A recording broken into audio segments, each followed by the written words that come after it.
Aku kenal pelaku itu tahun 2017 akhir, seingatku ya 2017 akhir, dan waktu itu pelaku mengaku sebagai seorang dokter, Kenalnya di mana gitu. Pak? Eh, Kenalnya itu waktu itu awalnya memang dari media sosial juga Oh, oke. gitu, dari media sosial juga, tapi ternyata sambung nyambung ya, media sosial itu kan sempit ya, gitu. Ternyata ada salah seorang mantannya si pelaku yang ternyata juga ya tidak jauh-jauh cycleku kah gitu.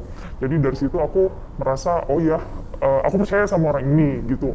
Dan kebetulan juga aku kan dulu volunteer di apa RSCM untuk pasien kanker anak, dan beberapa kali ketemu pelaku lah di Salemba, karena dia mengaku waktu itu sebagai dia waktu itu bilang lagi kuliah S2 ya, lagi spesialis. Oh, dokter dia Ya, ngakunya. dia mengaku awalnya dokter. Bahkan foto profilnya waktu itu dia pakai jas putih, gitu, pakai jas putih. Cuma kan saya tidak tahu dia punya berapa WA ya, gitu, berapa nomor WA saya nggak tahu. Jadi waktu awal kenal dia mengaku sebagai seorang dokter dan saat itu sedang Ambil studi spesialis. spesialis di sana, gitu. 2017 itu Mbak ya? Ya, seingat saya 2017. 2017.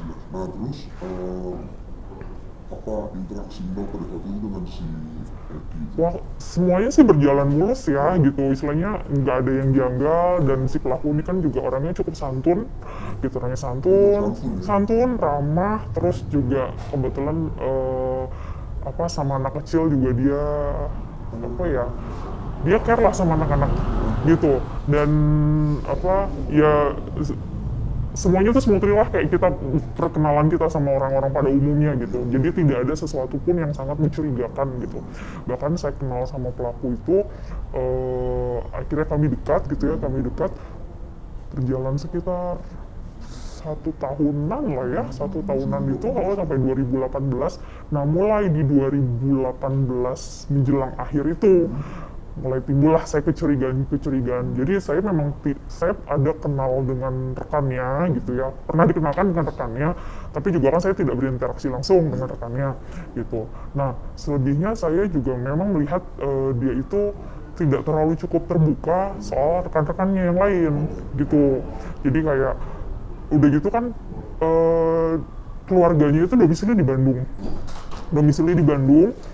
Dia di sini awalnya bilang kos sih, waktu itu awalnya bilang kos sama saya Jakarta ya? di Jakarta. Waktu itu bilang pertama kali kos di area Pulau Mas gitu. Nah terus adiknya waktu itu juga kuliah di BINUS ya, satu adiknya di BINUS, satu lagi waktu itu di pesantren, dan mereka semua di Jakarta. Jadi rumah di Bandung ini sering kosong gitu, karena papanya juga waktu itu bekerja di luar kota gitu. Dan setelah pensiun, papanya pelaku ini, orang ayah dari pelaku, setelah pensiun banyak di Jambi. Mereka punya usaha kan gitu. Jadi pada intinya keluarga pelaku ini adalah keluarga baik-baik gitu. Bahkan adiknya bekerja di salah satu BUMN. Dari benar ya, terkonfirmasi gitu ya? Saya tahu semua keluarganya. Oh, Gitu. ya Saya sorry, berarti Bu, sorry ya, maksudnya pacaran atau gimana sama dia? ya bisa dibilang pacar ya. Saya sempat karena memang ya cukup dekat gitu. Hubungan kami cukup cukup dekat ya. Kita berteman lama lah ya gitu. Terus cuma dia memang seperti agak menjaga jarak sama saya, kayak tidak mau terlalu dalam karena mungkin tahu keluarga saya yang backgroundnya aparat gitu. Sepertinya dia sudah mengantisipasi itu gitu. Nah terus di 2018 itu saya mulai yang apa namanya, adalah kecurigaan ya, kok kayaknya dia tertutup sekali ya soal keluarganya gitu. Walaupun ya saya sempat komunikasi juga sama adiknya gitu. Terus soal pekerjaannya dan kegiatan-kegiatan lainnya gitu.